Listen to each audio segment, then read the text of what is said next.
جہاں تک تو دینی مدارس کا تعلق ہے وہ تو اپنا پورا رول پلے کر رہے ہیں، اور دیکھیں اللہ تعالیٰ نے اپنے دین کی حفاظت کرنی ہے، وہ محتاج نہیں ہے۔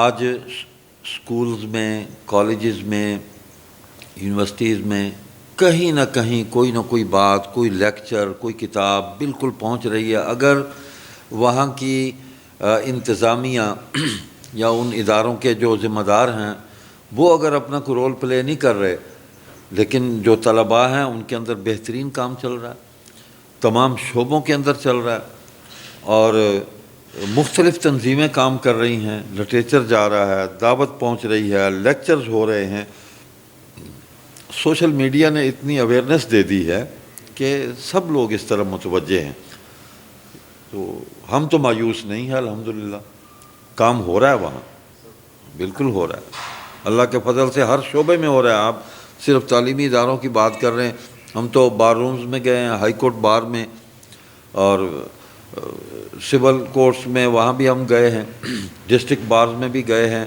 وکلاء نے بڑی توجہ کے ساتھ بلکہ خود کروائے ہیں، انہوں نے لیکچر چل رہے ہیں، کالجز میں بھی ہم جا رہے ہیں، الحمدللہ قطعاً مایوس نہیں، اللہ کا فضل ہے، وہ تو ہوتی رہیں گی، قیامت تک ہوتی رہیں گی۔ دیکھیں نیگیٹو پازیٹیو دونوں ہوں گے تو ہمیں پازیٹیو کی پہچان صحیح ہو سکے گی نا، خیر اور شر، تو اللہ تعالیٰ نے دونوں ہمارے سامنے رکھے ہیں، اور حجت پوری کی ہے ہمیں خیر کی طرف جانے کے لیے، اور خیر کی دعوت جو ہے وہ مستقل اس امت کی ذمہ داریوں کے اندر ہے۔ وَلْتَكُن مِّنكُمْ أُمَّةٌ يَدْعُونَ إِلَى الْخَيْرِ وَيَأْمُرُونَ بِالْمَعْرُوفِ وَيَنْهَوْنَ عَنِ الْمُنكَرِ، تو یہ اگر کام ہوتا ہے تو شر خود بخود مٹ جاتا ہے، تو ہمیں تو امن کے ساتھ، سلامتی کے ساتھ دین کی دعوت بھی دینی ہے، یدعون الی الخیر، خیر کے راستے پر بلانا ہے، اور جب طاقت ہمیں جہاں بھی مل گئی، جتنی مل گئی یا جتنی موجود ہے ہمارے پاس، اگر ہمیں اپنے گھر کے اندر بھی اقتدار موجود ہے ہمارے پاس کہ ہم اپنے بچوں کو حکم کر سکتے ہیں، تو ہمیں وہاں امر کرنا چاہیے، یأمرون بالمعروف، نیکی کا حکم کرو، نماز کا حکم کرو، یہ تو آرڈر ہے، وینہون عن المنکر، برائی سے روکو، تو جتنی طاقت ہمیں میسر ہے اس طاقت کو تو ہم نے استعمال کرنا ہے۔ پوچھا جائے گا، اللہ پوچھے گا کہ تمہیں یہ اختیار دیا تھا، تم نے کیوں نہیں اپنی اولاد کو اس طرف لگایا، خیر اور شر کی تمیز کیوں نہیں ان کو بتائی؟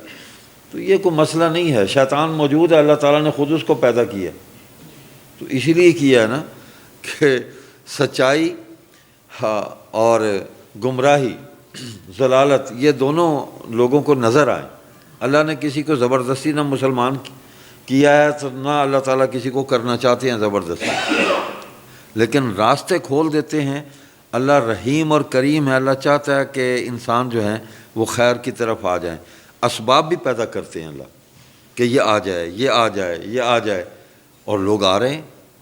ہم تو قادیانیوں کے حوالے سے اس قدر ہمیں تو اطمینان ہے کہ تقریباً ختم ہو گیا کام ان کا۔ اگر ان کے پیچھے یورپین سٹیٹس نہ ہوں، ان کے پیچھے امریکہ نہ ہو، ان کے پیچھے یعنی ان کی جو مدر لینڈ ہی ہے، برطانیہ ان کی مدر لینڈ ہے، انہوں نے کریٹ کیا، وہ ان کے پیچھے نہ ہوں، اسرائیل ان کے پیچھے نہ ہو، تو وہ تو کھڑے بھی نہیں ہو سکتے، بے ساکھیوں پر کھڑے ہیں، تو بے ساکھیوں پر چلنے والے کب تک چلیں گے؟ تو مسلمان امت مسلمہ بے ساکھیوں پر نہیں کھڑی، ہم تو اپنی ٹانگوں پر چل رہے ہیں، اور اللہ کی عطا کی ہوئی پوری قوت سے ہم چل رہے ہیں۔ وہ پیچھے کھڑے ہیں جو ان کو سپورٹ کرتے ہیں، ان کو ڈیفینڈ کرتے ہیں۔ مجھے پاکستان کے ایک بڑے نامور سیاستدان نے، میں نام نہیں لوں گا ان کا، پچھلا دور تھا ان کا حکومت کا، انہی کا دور تھا، سینٹ میں تھے، بڑے عہدے پر تھے، مجھے انہوں نے خود کہا کہ ہم آئی ایم ایف سے، ورلڈ بینک سے ہم ایک معاہدہ کرنے کے لیے جب بات کرتے ہیں تو وہ یعنی شعبہ ان کا مالیات کا ہے، تو اپنے شعبے سے متعلق ہم سے بات کریں، جو بھی ان کی ٹرمز اینڈ کنڈیشنز ہیں اس پر بات کریں۔ ساتھ ہی وہ لگا دیتے ہیں کہ یہ قادیانیوں کو آپ سیف پیسج دیں، ان کو آپ مسلمان ڈکلیئر کریں، یعنی خود مسلمان نہیں ہونا چاہتے، ہم سے مطالبہ کرتے ہیں ان کو تم مسلمان ڈکلیئر کرو۔ کمال ہے، اتنے خیر خواہ ہیں ان کے کہ خود تو مسلمان نہیں ہونا چاہتے، لیکن کہتے ہیں اس طبقے کو تم کہو کہ یہ مسلمان ہے۔ مسلمانوں کے اتنے خیر خواہ۔ تو انہوں نے کہا کہ جی ہم حیران ہوتے ہیں، ہم کہتے ہیں کہ جناب بات تو کرنے آئے ہیں آپ، یہ ہم آپ سے قرضہ لے رہے ہیں یا اس کی ہم آپ کو انسٹالمنٹ ہمیں بنا دیں، ہم کتنی قسطیں کس طرح دیں گے، سود کتنا لوگے، اس کی پرسنٹیج طے کر دیں، آپ کہہ رہے ہیں کہ ان کو بھی ریلیف دیں ساتھ۔ انہوں نے کہا جی اس کے بغیر نہیں ہوگا۔ تو وہ لوگ اوپن ہیں، بالکل واضح ہیں اپنے ایجنڈے میں۔ ہمارے جو ذمہ دار لوگ ہیں، جو ریاست کے سٹیک ہولڈرز ہیں، ریاست کو چلا رہے ہیں، وہ ڈنڈی مار جاتے ہیں، زگ زیگ مار کے ادھر ادھر نکلنے کی کوشش کرتے ہیں۔ وہ اپنے ایجنڈے میں کلیئر نہیں ہے، دین پر کلیئر نہیں ہے۔ کم از کم اپنے عقیدے پر تو ہمیں کلیئر ہونا چاہیے اور کھل کر وہاں کھڑے ہو جانا چاہیے کہ یہاں سے ہم پیچھے نہیں ہٹیں گے، کوئی کمپرومائز نہیں ہے۔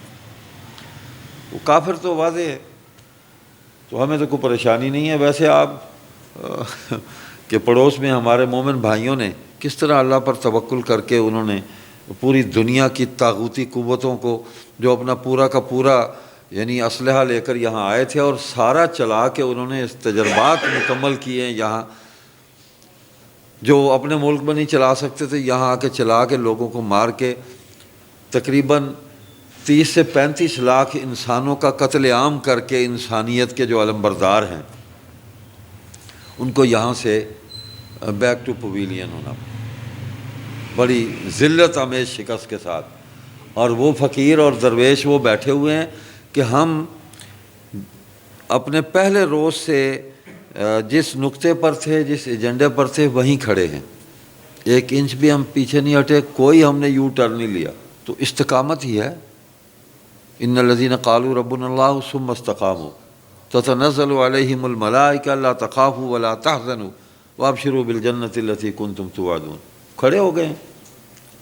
تو یعنی جو بائیڈن صاحب نے جو پریس کانفرنس کی تو اس میں ان کے واضح الفاظ موجود ہیں کہ ہم جو کچھ وہاں چلانے کے لیے لے گئے تھے وہ انہوں نے بھی سارا چلا لیا ہے، سب کچھ چلا دیا انہوں نے۔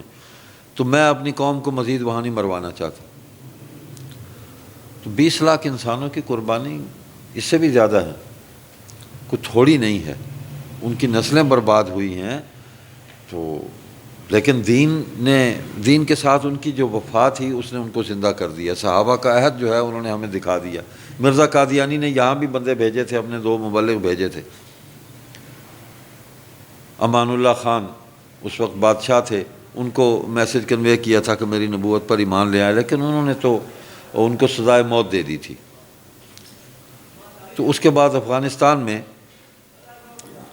کوئی قادیانی نئی نبوت کا کوئی پیغام لے کر بھی نہیں گیا اور وہاں کوئی نبی بھی پیدا نہیں ہوا، کسی نے نبوت کے دعویٰ بھی نہیں کیا۔ ہمارے تو یہاں کئی کھڑے ہوئے اور انہوں نے مختلف دعوے کیے، اور یہ خلط مبحث ہے، یعنی کنفیوژن پیدا کرتے ہیں۔ مرزا قادیانی کو بیک وقت کئی لوگوں کا مجموعہ بنا کر کھڑا کر دیتے ہیں، اتنا بڑا دھوکہ ہے، خود قادیانیوں کو پتہ نہیں ہے۔ آپ یقین فرمائیں، جب ہماری گفتگو ہوتی ہے، ہم تو مکالمے والے لوگ ہیں، ڈائلاگ والے لوگ ہیں، ہم قادیانیوں سے ڈیبیٹ نہیں کرتے، ڈائلاگ کرتے ہیں کہ آئیں آپ اپنی بات کریں، ہم اپنی بات کرتے ہیں، کسی نتیجے پر ہم میں سے کوئی ایک تو پہنچ جائے گا۔ تو ہمیں تو اللہ کے فضل و کرم سے اب تک جتنے قادیانیوں سے گفتگو ہوئی ہے وہ مسلمان ہو گئے ہیں، اور اتنے کیسز ہیں کہ ملاقات بھی نہیں ہوئی، ٹیلی فون پر 1 ہفتہ گفتگو ہوئی اور مسلمان ہو گئے۔ یہ ریسنٹلی ہمارے ملتان میں ایک یونیورسٹی کی طالبہ ہے، ٹیلی فون پر گفتگو میں مسلمان ہوئی۔ وہ پیدائشی قادیانی ہے، سارا گھر اس کا قادیانی ہے۔ تو دم توڑ چکا ہے، اور جس کو انہوں نے اپنا سربراہ بنایا، یعنی ان کی تاریخ کے اندر اتنا بڑا جاہل آدمی، جتنے بھی ان کے سربراہ گزرے ہیں نا، کوئی نہ کوئی ان کے اندر کوئی بات تھی، کوئی تھوڑی بہت. یہ تو آخری درجے کا جاہل آدمی ہے، یعنی اس کو گفتگو کا ہی سلیقہ نہیں ہے. نہ وہ اردو ٹھیک بول سکتا ہے، نہ وہ انگلش ٹھیک بول سکتا ہے، نہ وہ عربی پڑھ سکتا ہے، وہ قرآن کی آیت بھی نہیں پڑھ سکتا. تو ہم نے یہ سوال کیا کہ ایک آدمی کو آپ خلیفہ اپنا قرار دے رہے ہیں، ایک ریفارمر کے طور پر اس کو پیش کر رہے ہیں، وہ تو لکھی ہوئی ایک آیت بھی نہیں پڑھ سکتا، اس پر بھی وہ اٹکتا ہے، تو وہ کیا میسج دے گا؟ اور دنیا کے مسلمانوں کو اور امت مسلمہ کو کون سا وہ انقلابی پیغام دے گا کہ وہ اٹھ کھڑی ہو اور پوری دنیا کے اندر اسلام کا بول بالا کر دے؟ تو بالکل فارغ ہیں وہ. انہوں نے بھی دین نہیں پڑھا، اپنا مذہب نہیں پڑھا انہوں نے. یہ میرا چیلنج ہے کہ قادیانی جتنی بھی ان کی آج کی نسل ہے، انہوں نے اپنا لٹریچر مذہبی پڑھا ہی نہیں ہے، ان کو پتہ ہی کچھ نہیں ہے. اور اگر کہیں کوئی مسائل ایسے ہیں کہ وہ ان کے علم میں آ جائیں تو مذہب چھوڑنے کا خطرہ ہے، تو اس طرف ان کے مربی آنے ہی نہیں دیتے ان کو کہ یہ پڑھے ہی نہ. وہ کتاب ہی ادھر ادھر، کئی کتابیں غائب کر دی ہیں، کئی کتابیں غائب کر دی ہیں. تو جب ہم ان کو پیش کرتے ہیں کہ یہ تمہاری کتابیں، یہ خود پڑھنا شروع کر دیں، آپ یہ صفحہ پڑھیں، یہ پیراگراف پڑھیں، تو ان کو چکر آ جاتا ہے، کہتے ہیں ہم نے تو پڑھا ہی نہیں آج تک، تو ہم تو بائی برتھ چل رہے ہیں، پیدائشی ہیں، آپ نے ہمیں یہ راستہ دکھایا، ہمیں بات سمجھ میں آ گئی. تو دعوت ایک مستقل کام ہے. ہماری جماعت مجلس احرار اسلام، اس نے اجتماعی طور پر یہ کام شروع کیا. انفرادی کام بہت ہوا، بہت کام ہوا، مرزا قادیانی کے دور میں بھی اور اس کے مرنے کے بعد بھی بڑے لوگوں نے کام کیا. تو پیر مہر علی شاہ صاحب تھے، مولانا ثناء اللہ امرتسری تھے، علامہ انور شاہ کاشمیری تھے، بہت کام کیا ان لوگوں نے. لیکن عوام کے اندر اس کو ایکسپوز کرنے کی ضرورت تھی، اس فتنے کو، ان کے بحروب جو ہے نا، اس کا سارا سرخی پاؤڈر اتارنے کی ضرورت تھی. اور وہ سید عطاء اللہ شاہ بخاری رحمۃ اللہ علیہ نے اپنی خطابت سے وہ سارا ان کا بحروب جو ہے نا اس کو واضح کر دیا. اور ان کی پوری جماعت نے، مجلس احرار نے الحمدللہ چل رہے ہیں. اس وقت قادیان میں مرکز قائم کیا 1934 میں، اور وہاں داخل ہوئے. اور پاکستان میں 1976 میں ان کا جو ربوہ شہر تھا، جس کو چناب نگر اب کہتے ہیں، وہاں سب سے پہلی مسجد بنائی الحمدللہ شاہ صاحب کے بیٹوں نے، مجلس احرار اسلام نے. اور ہماری کوئی لڑائی نہیں ہے، اب تک ایک لڑائی بھی نہیں کی ہم نے ان سے. وہ ہمیں ملتے ہیں، چونکہ ہم اپنے عقیدے میں مضبوط ہیں، ہم پوری جرأت کے ساتھ لوگوں کے سامنے ان کو ملتے ہیں کہ آئیں، بیٹھیں، ویلکم، بات کریں. آپ، ہم چائے بھی پلاتے ہیں، کھانا بھی کھلائیں گے، آپ سے بات بھی کریں گے. اللہ کے فضل و کرم سے واپس آ رہے ہیں، بڑی تعداد میں لوگ واپس آ رہے ہیں.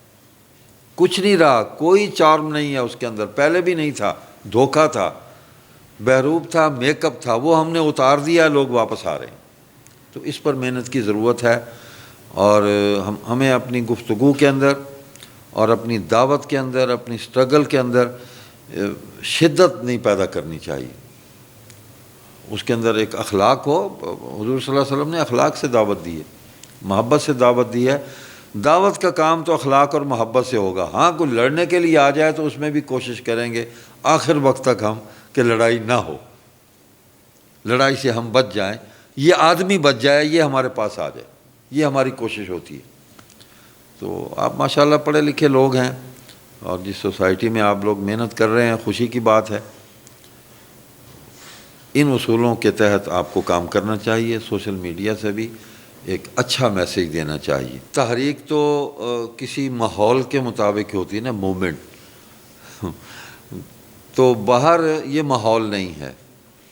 وہاں اگر وہ اپنی کمیونٹی کے اندر اپنا کام کرتے ہیں تو ہر جگہ مسلمان موجود ہیں، پورے یورپ میں، امریکہ میں، افریقہ میں، ہر جگہ مسلمان موجود ہیں کہ جو اپنے اپنی دائروں کے اندر وہاں کے آئین کی جو حدود ہیں اس کے اندر رہتے ہوئے وائلیشن نہیں کرتے، نہ وہ کر سکتے ہیں نہ یہ کر سکتے ہیں.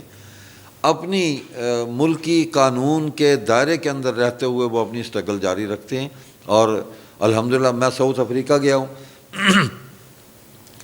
ڈربن میں گیا، وہاں کیپ ٹاؤن میں گیا، جوہانسبرگ گیا، لینیشیا میں گیا. یہ ڈاکٹر عمر فاروق صاحب میرے ساتھ تھے. تو وہاں ہم نے دیکھا، ہم نے کہا کہ یہاں کوئی اتنے زیادہ تو نہیں ہیں، آپ کیوں اتنے یہاں کانفرنسز کرتے ہیں؟ پڑھے لکھے لوگ تھے. تو انہوں نے کہا کہ ہم اصل میں تو اپنی کمیونٹی کو اویئرنیس دیتے ہیں کہ کہیں وہ ان کے کسی چکر میں نہ آ جائیں اور اپنے ایمان سے محروم نہ ہو جائیں. اور ان سے اگر کہیں ہمارا ہو جاتا ہے ٹاکرا، ملاقات ہو جاتی ہے، تو ہم ان سے ڈائلاگ کرتے ہیں، ہم ان سے گفتگو کرتے ہیں. اور بہت سارے لوگ واپس آ گئے ہیں اور وہاں وہ کام کرتے ہیں، عیسائیوں پر کام کرتے ہیں، مسلمانوں پر اتنا کام نہیں کرتے. اور چونکہ مذہب بیزاری یا مذہب سے دوری، مذہب سے لا علمی، یہ پوری دنیا میں ہے، ہر مذہب میں. عیسائیت میں تو یہ ہے کہ مذہب جو ہے وہ ویٹیکن میں انہوں نے اس کو قید کر دیا کہ آپ یہاں بیٹھیں تو بس اب آپ پوپ ہیں، جو یہاں بیٹھ کے جو مرضی کرتے رہیں. اسٹیٹ کے جو معاملات ہیں اس میں آپ دخل اندازی نہیں کریں گے. اسلام تو پورا سسٹم لے کے آتا ہے، اسٹیٹ چلاتا ہے اسلام، دین اسلام ہے، ضابطۂ حیات ہے. اس وجہ سے وہاں بھی کوئی مسئلہ نہیں ہے، کام ہو رہا ہے ٹھیک. ہم نے دیکھا ہے، آپ حیران ہوں گے کہ سعودی عرب میں مدینہ طیبہ کی یونیورسٹی کے اندر انہوں نے ایک نوجوان کو ایک پمفلٹ دے دیا. میں وہاں گیا تو کچھ سٹوڈنٹس انہوں نے بلوا لیے، انہوں نے کہا جی ان سے بات کریں. میں نے کہا مدینہ طیبہ میں قادیانیت پر میں گفتگو، انہوں نے کہا جی ایک پمفلٹ آیا اور یونیورسٹی کے ایک سٹوڈنٹ کے ہاتھ میں آیا اور وہ کنفیوز ہو گئے. اس نے کہا جی یہ کیا ہے؟ ہمیں اس کو سنبھالنے کے لیے بڑی محنت کرنی پڑی، اس کو سمجھانا پڑا، قرآن، حدیث، عقلی دلائل اس کو دے کے ہم نے اس کو مطمئن کیا. تو اس کے بعد ہم نے فیصلہ کیا کہ ہم اس موضوع پر مسلسل ہم لیکچرز جو ہیں وہ کرتے رہیں گے تاکہ ہمارا ایمان تازہ ہوتا رہے، اور کہیں سے کوئی وائرس اگر آئے تو فوراً جو ہے وہ کل ہو جائے. اینٹی وائرس ہم نے یہ لیکچرز کی صورت میں ہم نے شروع کر دیا. تو شیطان تو ہر جگہ ہے، وہ تو کعبۃ اللہ کے اندر بھی لوگ جیب کاٹ لیتے ہیں، یہ کون سا مسئلہ ہے؟ میں کسی کو نامینیٹ تو نہیں کر سکتا. دیکھیں ہم نے تو سب کو بچانا ہے، ایمان بچانا ہے، ٹھیک ہے. تو پریشر ہے، حکومتی معاملات کچھ اور ہوتے ہیں، وہاں راہداریوں میں سازشیں کچھ اور ہو رہی ہوتی ہیں، کچھ لوگ ڈی ٹریک بھی ہو جاتے ہیں، سازشوں کا شکار بھی ہو جاتے ہیں. لیکن ہم نے اپنی محنت جاری رکھ کے جو بھی کسی سازش کا شکار ہوتا ہے اس کو بچانا ہے، اویئرنیس دینی ہے. ہم پہنچاتے ہیں لٹریچر ان کو، جو بھی جس مزاج اور طبیعت کا ہوتا ہے ان تک ہم پہنچاتے ہیں. تو کوشش کی ہم نے تو پرائم منسٹر تک بھی، ابھی وہ پرائم منسٹر نہیں بنے تھے، میں نے تو اس وقت بھی ختم نبوت کے حوالے سے لٹریچر ان تک پہنچایا تھا اپنے تعارف کے بغیر کہ کس نے بھیجا ہے. انہی کے ہی پارٹی کے ایک لیڈر تھے، ذمہ دار تھے، ان کو میں نے کتابیں دیں کہ یہ خان صاحب کی خدمت میں پیش کریں. انہوں نے پڑھی، کچھ تھوڑا سا فرق بھی پڑا اس دور میں، ان کے کچھ سٹیٹمنٹس ایسے آئے کہ اس سے کچھ بہتری تھی. تو یہ ہوتا رہتا ہے. وہ اس سے پہلے جو تھے، جو مطلب اسلام کا نام لینے والے تھے، حلف ختم نبوت، تو ان کے دور میں گڑبڑ ہوا. آخر تو ان کا جو منسٹر تھا جنرل، ہاں جی، اس نے امینڈمنٹ پیش کر دی. ہاں جی، پتہ ہی نہیں. میں یہی عرض کر رہا ہوں نا کہ یہ ہر دور حکومت میں اس قسم کی حرکتیں ہوتی رہی ہیں اور ہوتی رہیں گی. آپ یہ نہ سمجھیں کہ آئندہ نہیں ہوں گی. ہمیں مستعد رہنا ہے. اس کے سامنے ہم نے بڑی مثبت جد و جہد کر کے اور پرامن طریقے سے ہم نے آئینی اور قانونی رکاوٹیں کھڑی کرنی ہیں. تو الحمدللہ وہاں موجود ہیں. اسمبلی میں کوئی کافر تو نہیں بیٹھے ہوئے، سارے اکثریت مسلمانوں کی ہے. ہم کوشش کرتے ہیں، لگے رہیں گے، ہمیں کوئی پریشانی نہیں ہے. ہم نے آئین کو بچانا ہے. مطلب کچھ ساری باتیں ذہن میں نہیں ہوتی. انہوں نے کتاب لکھی قادیانی مسئلہ، تو جی ہاں وہ بعد میں پہلے تو کچھ ضخیم تھا، پھر کم ہوتا گیا، کچھ اس کی انہوں نے ترتیب نو بھی کی. تو اس میں تو اصل میں ماشاء اللہ کو بھی انہوں نے ہدف تنقید بنایا تھا. تو زیادہ تکلیف ان کو قادیانی مسئلے سے اتنی نہیں ہوئی تھی, تکلیف ان کو زیادہ ماشاء اللہ کو ہٹ کرنے کی وجہ سے ہوئی. قادیانی مسئلہ تو تھا, انہوں نے لکھا, وہ سید مودودی, میں عرض کرتا ہوں, سید مودودی کوئی قادیانیوں کے مطلب حمایتی تو نہیں تھے, استغفر اللہ, یہاں عقیدہ ختم نبوت سے منحرف تو نہیں تھے, اس پر انہوں نے الگ بھی لکھا. ظاہر بات ہے ایک مفکر تھے تو انہوں نے لکھا, مسلمانوں کے رہنما تھے, اس سے ہمیں کوئی اختلاف نہیں, سب نے حصہ ڈالا ہے. دیکھیں اس وقت جتنی بھی جماعتیں تھیں وہ ساری کل جماعتی مجلس عمل جو بنی تھی, آل پارٹیز کانفرنس جو ہوئی لاہور میں, اس میں سب شامل تھے. کراچی میں جو اجلاس ہوا اس میں سید مودودی شامل تھے, جس میں راست اقدام کا فیصلہ ہوا, اور شاہ صاحب کے ساتھ بیٹھے ہوئے تھے, اور انہوں نے راست اقدام کی قرارداد پر سائن کیے, اور وہ ڈاکومنٹ میرے پاس موجود ہے کہ پہلے مولانا مودودی کے سائن ہے, اور اس کے بعد سید اللہ شاہ بخاری کے سائن ہے, اور پھر باقی جو ممبران تھے ان کے سائن ہیں. تو ان کی خدمات ہیں. میں نے ان کو 1974 کی تحریک میں بادشاہی مسجد میں سنا, ہاں میں اس کا بالکل سامنے یوں لائیو میں نے سنا ان کو پاس بیٹھ کے. دیکھیں نا, اس میں تمام مسالک تھے. مولانا ابو الحسنات بریلوی مسلک سے تعلق رکھتے تھے. میں عرض کر رہا ہوں نا, سنیں. تو ان کو آل پارٹیز کانفرنس کا پریزیڈنٹ بنایا. مولانا داود غزنوی موجود تھے, اہل حدیث تھے, شامل تھے. حافظ ابراہیم کمیر پوری اہل حدیث تھے, شامل تھے, ٹھیک ہے. مظفر علی شمسی شیعہ مکتبہ فکر سے تعلق رکھتے تھے. حافظ کفایت حسین, یہ دونوں شامل تھے. جماعت اسلامی شامل تھی. آپ تو یہ کہتے ہیں کہ بعض تو کمیونسٹ پارٹی کے کارکنوں نے گرفتاریاں دی ہیں 53 کی موومنٹ میں. اگر آپ بیتیاں پڑھیں دیکھیں, وہ کمیونسٹ نام کے تھے لیکن ان کے اندر خدا تھا, ان کے دل کے اندر. جو ہمارے کچھ جو شدید رویے ہیں نا, ہم نے ایک نسل کو دور کیا ہے مذہب سے, نوجوان نسل کو ہم نے دور کیا. تو یہ ہمیں اپنے رویوں کے اندر کچھ نرمی پیدا کرنی چاہیے. میرے خیال میں ایسی کوئی بات نہیں ہے کہ لوگوں کو پتہ نہیں ہے, سب کچھ پتہ ہے لوگوں کو. یہ جو سوشل میڈیا ہے اس نے تو اتنے بچے کو اویئرنیس دے دی ہے. آپ لوگوں کی بات کر رہے ہیں,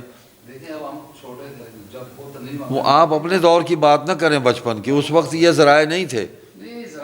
آج جو ذرائع آ گئے ہیں اس کے بعد تو کوئی چیز چھپی رہ نہیں سکتی. حکومتوں کے معاہدے باہر آ رہے ہیں, یہاں تک بات آ جاتی ہے کہ لفافہ بند تھا, اس لفافے کے اندر کیا ہے, وہ نکلے گا جس دن, وہ میڈیا بتا دے گا. پر ان کو سپورٹ کریں گے تو مضبوط ہوں گے نا وہ. تو ہمیں بائیکاٹ کرنا چاہیے, بالکل کرنا چاہیے. تو یہودی ہے نا, وہ یہ تو نہیں کہتا میں مسلمان ہوں. کوئی عیسائی یہ تو نہیں کہتا کہ میں مسلمان ہوں. وہ کہہ دیں کہ ہم کافر ہیں, ہم آئین کو تسلیم کرتے ہیں, ٹھیک ہے, پھر چلیں. ہاں, اپنے آپ کو وہ تسلیم کر لیں. تو جو ایک شہری کے جتنے بھی رائٹس ہیں, جو اس کے ہیومن رائٹس ہیں, جو اسٹیٹ دیتی ہے وہ لے لیں, لیکن اسٹیٹ کے آئین کو تو مانیں. آئین کو مانتے نہیں ہیں اور رائٹس وہ مانگ رہے ہیں, عجیب بات ہے.